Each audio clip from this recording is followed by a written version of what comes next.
저는 이제 한국의 상황을 많이 아실 것 같아요. 그래서 저희가 이제 성소유자 노인식 조사를 두 번 한 상황에서 노인식 조사 결과나 이런 것들을 보여드리는 것보다 실질적으로 이제 한국의 나이 듦에 대해서 성소유자들의 생각들 그리고 무엇이 필요한지 이런 이야기들을 좀 같이 이야기를 들어보고 이제 뒤에 이어지는 저희가 같이 나눌 이야기와도 이어질 것 같은데요. 저희가 이제 세 번의 나이듦 상상 수다회를 했습니다.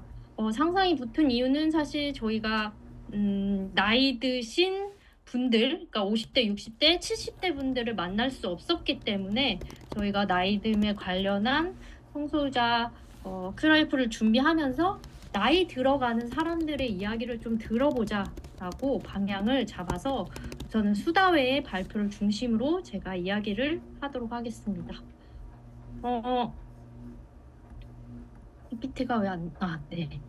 저희가 수다회를 세 번 진행을 했습니다.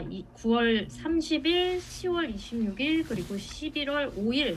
온라인 한 번, 오프라인 두 번의 시간을 가졌고요. 그 안에서 나눴던 이야기들을 여러분과 나누도록 하겠습니다. 왜 만들었는지, 그리고 첫 번째 수다방에서 나온 이야기, 두 번째 수다방에서 나온 이야기, 그 다음 세 번째 수다방에서 나온 이야기. 그래서 통틀어서 나이들을 위해서 우리는 무엇이 필요한지, 그리고 우리가 이 수다방을 통해서 만들어낸 의미가 무엇인지, 그리고 앞으로 어떻게 진행될지까지의 목차로 진행을 하도록 하겠습니다. 다 아시는 이야기일 것 같아서 그냥 정리한다고 생각하시면서 나에게는 어떤 필요성이 있을까 이렇게 같이 생각을 하시면서 들으시면 좋을 것 같습니다. 첫 번째 수다방 하기 전에 한국의 상황은 왜 수다방을 만들었을까 했었을 때 성소유자의 나이듦은 일반적인 나이듦으로 사는, 그러니까 노년이 사실은 상상할 수 없잖아요. 일반들도 마찬가지로. 그런데 성소유자는 거기에 더 어려움이 있기 때문에 정체성의 문제, 그 다음에 그 어떤 법적인 제도도 마련되어 있지 않는 상황에서의 중첩적인 어려움이 있습니다. 이런 배경이 있다는 것을 이제 알고 저희가 많은 이들의 이야기를 좀 들어보자, 방향성을 정했습니다. 또 하나는 예를 들면 이 직장에서 자신의 정체성을 드러내고 일을 할 수 있는 직장은 사실 많지 않습니다. 또 모든 제도들이 결혼 중심, 이성인자 결혼 중심으로 되어 있고 또 성소유자에 대한 그 어떤 제도적 보장이 없는 현실이 한국 사회입니다. 또 많은 고민들을 이야기를 들어봤었을 때 커플로서의 고민들도 굉장히 많았고 그리고 혼자 살거나 다양한 가족을 꾸리는 사람들의 고민들도 많이 있었습니다. 그리고 20대, 10대, 30대, 40대, 50대, 60대의 고민들이 다 달랐고요. 그리고 지역에 따른 고민들도 상당한 격차가 있었습니다. 이런 것들이 이제 수다방을 통해서 드러나기도 했는데요. 보통 이제 세 번의 수다를 통해서 다양한 이야기를 좀 제가 정리를 하면서 막연했던 나이듦에 대한 생각들을 좀 펼쳐놓을 수 있었고요. 그리고 그걸 모을 수 있었고 또 구체화할 수 있었습니다. 그래서 이런 고민하는 시간이 필요하다는 생각을 했거든요. 그래서 하나씩 이야기를 펼쳐보도록 하겠습니다. 첫 번째 수다방은 9월 31일 온라인으로 참여를 했습니다. 32명이 참여를 해주셨고요. 저희가 어떻게 수다방을 진행할까 고민을 하다가 줌을 통해서 연령별로 고민을 좀 나눠보자 해서 소그룹 대화를 진행을 하였습니다. 우선 수다방의 내용을 하나하나씩 제가 중요한 내용들을 다 가져왔습니다. 녹취가 한 7개, 8개를 다 풀어서 중요한 내용들을 다 정리해서 이런 것들을 좀 들려주고 싶다라는 내용들을 다 가져와서 우선 PPT를 보고 계신 분은 같이 읽으시면 좋을 것 같고 제가 이제 정리한 내용 등을 말씀드리겠습니다. 우선 20대, 30대, 30대 후반 40대, 그 다음에 50대 이렇게 방을 나누어서 진행을 했습니다. 20대, 30대 수다방의 주요한 내용은 중년, 장년, 노년, 그리고 탈가정 아동 청소년이 같이 살 수 있는 커뮤니티나 아니면 건물이 있었으면 좋겠다 이야기를 해주셨고요. 그게 이제 우리가 흔히 꿈꾸는 성소유적 공동주택으로 많이 이야기가 되어지고 있습니다. 그리고 제가 이야기를 들으면서 굉장히 중요하게 생각했던 것은 숨구멍이 있었으면 좋겠다라는 이야기를 해주신 분이 계셨는데, 그것은 뭐냐면 우리가 커밍아웃을 모든 사람한테 하는 건 아니잖아요. 하지만 그 어떤 한 사람한테는 하거든요. 예를 들어서 가족 중에 여동생에게만 커밍아웃을 한 경우도 있고, 직장 동료에게 한 명에게 커밍아웃을 했다는 사람도 있습니다. 하지만 한국 사회의 이 숨막히는 현실에서 나의 이야기를 할 수 있는, 숨통을 틔울 수 있는 존재를 만든 것이 지금 중요하다. 이런 이야기를 해주셨고요. 그리고 세대를 떠나서 모두의 고민은 커밍아웃을 어떻게 할 것인가, 부모님한테 어떻게 할 것인가, 그 다음에 가족한테 어떻게 할 것인가, 그 다음에 동료한테 어떻게 할 것인가, 20대 때 할 것인가, 30대 때 할 것인가, 40대 때 할 것인가, 커플이었을 때 할 것인가, 혼자 있을 때 할 것인가, 이런 것들이 모두의 고민 지점이었습니다. 그리고 또 애인과 동거하거나 법적 제도 안에 들어갈 수 없는 한국의 현실에서 어떻게 가족 형태를 유지할 수 있을까? 지금은 내가 커플로 살고 있지만 이것이 안정적인 삶으로 이어질 수 있을까? 이런 고민을 하시는 분들도 많으셨고요. 또 아이를 갖고 싶은데 해외로 이민을 가서 아이를 낳을 수 있는 나라에서 아이 정작 입증을 받아서 아이를 낳고 싶지만 그것이 쉽지 않은 과정이잖아요. 그래서 한국에서 제도적 보장을 기다리기에는 이미 내가 폐경의 나이까지 갈 것 같다. 이런 이야기도 해주셨습니다. 그리고 요즘에 굉장히 많이 건강에 대해서 또 모든 세대들이 중요하게 생각하는 것 중에 하나가 건강하고 외롭지 않은 삶을 사는 것이 중요한데, 그리고 저속노화에 관심을 가지시는 분들이 많이 있습니다. 네, 이런 이야기들이 20대, 30대 수다방의 이야기에서 나왔습니다. 그리고 또 30대, 40대 수다방은 30대로 접어들면서 결혼한 비키어들과의 단절된 문제가 생깁니다. 소속감이 없어지고 공통적으로 대화할 수 있는 게 없어지기 때문이죠. 아이 키우기 바쁘고 그렇기 때문에 어떤 같이 나눌 수 있는 공통된 관심사가 키어들하고 비키어들 사이에서 더 멀어지는 상황이 있고, 또 키어들 사이에서도 20대는 홍대 클럽에 가던가 아니면 종로의 이태원에 밤 시간에 이렇게 놀 수 있는 모임들이 많이 있었습니다. 하지만 나이가 드니까 밤 시간에 갈 수 있는 시간보다는 낮 시간 모임이 너무너무 필요하다. 그래서 동네 기반 커뮤니티가 너무 필요하고, 예를 들어서 청년센터, 퀴어 당근 모임, 글쓰기 모임, 새벽 모임, 뭐 사별자 모임, 장례 함께 치르기 커뮤니티, 이런 것들이 좀 있었으면 좋겠다라는 이야기들을 해주셨고요. 그리고 나이가 들면서 느끼는 정체성별로의 차이가 분명히 있습니다. LGBT 동성애자 성적 지향으로 나는 그룹과 그다음에 이제 트랜스젠더의 차이점이 분명히 있는데요. 예를 들어서 LGBT들의 고민은 내가 연애를 하지 않아도 파트너가 없어도 내가 계속 퀴어할 수 있을까? 이런 고민을 하시는 분도 있고, 내가 정체성을 유지하고 살 수 있을까 과연? 그리고 이런 데에 대한 고민이 많다면 보통 트랜스젠더 같은 경우에는 자기의 정체성, 성별 정체성과 그다음에 의료적인 필요성에 의해서 노화 과정에서 겪는 어떤 딜레마에 대한 고민 지점이 다르다고 이야기를 해주셨습니다. 저희가 조사했을 때도 많이 나왔던 게, 트랜스젠더가 나이 들어서까지 이제 호르몬 해결을 해야 될 경우에 내가 안심하고 갈 수 있는 병원에 대한 고민 지점도 굉장히 많이 있었습니다. 또 동성 파트너와 함께 커뮤니티에서 이제 난 파트너가 있으니까 모임을 또 안 나가게 되는 상황이 분명히 있습니다. 우리끼리 행복하게 살자 하다가 나중에 헤어지게 돼요. 그러면 이제 고립되게 되죠. 그러면 이제 파트너 관계가 악화돼서 뭔가 그 악화되는 여러 가지 문제들이 있겠지만 그 안에서 발생하는 경제적인 문제, 폭력이나 이런 문제들이 발생할 수도 있고, 또 나중에 노화나 질병 시 어떤 돌봄의 문제, 이런 것들이 굉장히 발생하는 경우들이 많다. 예, 이야기를 해주셨고요. 또 가장 많이 또 이야기를 해주셨던 부분 중에 하나는 성소유자의 롤모델이 없다. 라는 이야기도 해주셨고, 또 장애인이면서 큐어이신 분들도 있잖아요. 그런 분들은 더 커뮤니티가 없다라는 이야기를 해주셨습니다. 30, 40대 두번째 수다방 이어서 얘기를 더 말씀드리면, 노화를 맞은 트랜스젠더는 트랜지션에 대한 고민 앞에 말씀드렸듯이, 그리고 파트너가 있는 동성 커플들 혹은 트랜지션을 완료한, 주로 이제 완료하고 나면 대부분 이제 커뮤니티에 나오지 않죠. 그리고 또 바이너리 트랜스들이 커뮤니티 안에서 계속 사라지는 문제. 그러니까 이런 문제가 계속되면서 어떤 커뮤니티가 있었으면 좋겠다라는 이야기를 또 해주셨습니다. 그때 오늘처럼은 이제 그때 수다방에 모였던 모임의 시간처럼 매달 한 번만이라도 정기적으로 어떤 모임이나 이런 계속 만날 수 있는 기회가 있었으면 좋겠다, 이런 이야기들을 해주셨습니다.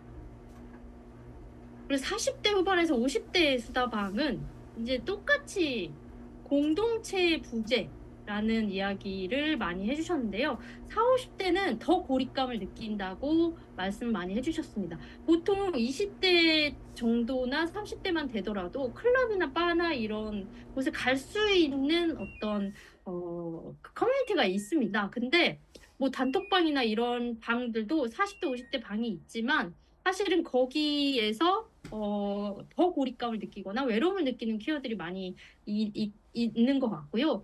또 LI, 그리고 또 어떤 LI 분들이 이제 스타방에 들어와서 어떤 이야기를 해주셨냐면, LI 시스템을 많이 이용해 달라. 그래서 주변에 성소유자끼리만 있는 게 아니라 성소유자가 아닌 사람들, 성소유자 지지하는 사람들과 함께 이것들을 고민하는 것이 분명히 필요하다, 이런 이야기를 해주셨고, 특히 40대, 50대 분들이 가장 많이 이야기해 주셨던 것은 가족 돌봄의 부담이었습니다.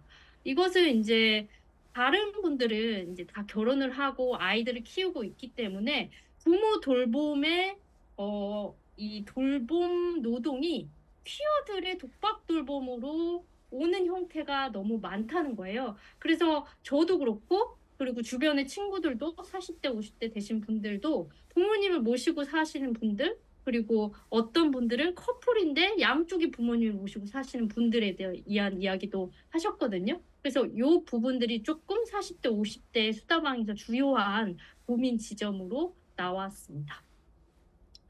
그리고 두 번째 수다방은 저희가 이제 온라인 진행해서 오프라인으로 모였습니다. 14명이 모였고요. 서로에 대한 관심사, 그리고 커플일 때, 솔로일 때 이 고민들이 다르기 때문에 포스트잇에 적어서 그것들 주제별로 좀 소모임방을 진행했습니다. 그 내용들을 좀 공유 드릴 텐데요. 포스트잇의 내용들은 대부분 이런 내용이었습니다. 어떻게 하면 저도 지금 첫 번째 포스트잇과 비슷한 마음인데, 어떻게 하면 이 나라를 떼지 않고 잘 살 수 있을까? 더 뜨고 싶잖아요. 지금 이 시국에. 이거는 모두가 고민하는 것 같아요. 그리고 또 성소유자의 경험은 모두가 다 다른데, 사실 세대가 같이 사는 것은 너무 이상적인 상황이죠. 실질적으로 나이 차이가 좀 많으신 분들하고 이야기를 하다 보면 사실 경험이 다르기 때문에 서로 대화가 안 통하는 부분이 있고, 또 이해를 더 많이 해야 되는 부분들이 있고, 저도 이제 많은 세대들과 이야기했었을 때 모르는 단어들, 그리고 그 세대들 간의 경험들이 다르기 때문에 서로 어떻게 대화를 잘할 수 있을까, 이 소통에 대한 고민들도 굉장히 중요한 고민입니다. 또 보통 이제 동성 커플의 고민들도 많이 있지만, 애인 관계가 아닌 돌봄이나 친밀한 관계들을 맺고 싶다라는 이야기들도 많이 하셨고요. 그다음에 40대 이상인 분들은 친구 사귀기가 너무나 어렵다. 또 계속 나오는 안전한 커뮤니티에 소속되고 싶다라는 이야기들을 또 해주셨습니다. 이거 말고도 또 다양한 이야기를 해주셨는데요. 너즈비언이란 단어를 혹시 아시나요? 너즈비언은 어찌됐든 20대가 되면 너만 바라보고 살잖아요. 그렇기 때문에 너와 나만 행복하면 되거든요. 근데 그렇게 살다가 30대, 40대가 되니까 이게 더 나이 들어가는 상황에서 만날 수 있는 사람이 점점 없는 거예요. 그리고 또 보통의 단톡방, 요즘에 단톡방이 굉장히 많아서 단톡방들은 어떠냐고 물어봤었을 때, 친목 모임의 단톡방으로 운영되는 경우가 있지만 결국은 파국으로 가는 경우가 대부분 많다.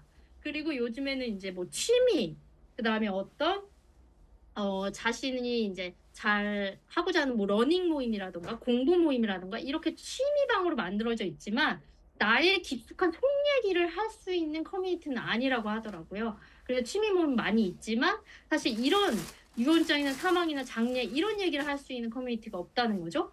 그리고 굉장히 중요한 얘기를 한 분이 해주셨는데 커플이신데 인테리어 이제 집의 인테리어를 바꾸려고 했었을 때 인테리어 아저씨에게는 모든 것을 숨길 수 없는 상황이 온다. 이런 이야기들도 해주셨습니다. 저도 사실은 뭐 건조기를 설치하러 누군가가 낯선 분이 저희 집에 들어왔었을 때 저는 이제 고양이랑 혼자 살고 있었는데 무지개 깃발에 걸려 있었거든요. 근데 그 아저씨가 의미심장하게 그게 저거예요? 이렇게 물어봐서 그게 저건가는 긍정적인 내용인가 부정적인 내용인가 한참을 생각했던 적이 있는데 어찌됐든 이제 안정적인 나이가 됐었을 때 나의 집을 꾸미거나 이랬을 때 옆집 혹은 누군가의 바운더리에서는 우리의 관계를 드러낼 수밖에 없다. 이런 이야기들도 해주셨습니다. 또 왜 안 넘어갔을까요? 네. 네. 그 다음에 커밍아웃은 사실은 가장 중요한 부분 중에 하나인데 다양한 의견들이 있었어요. 20대 때 하는 게 좋다. 사실 젊을 때 할수록 커밍아웃은 좋다라고 이야기하시는 분도 있었고 사실은 커플이었을 때 나이가 많았을 때 커밍아웃을 하는 게 좋다라고 얘기를 해주신 분도 있었습니다.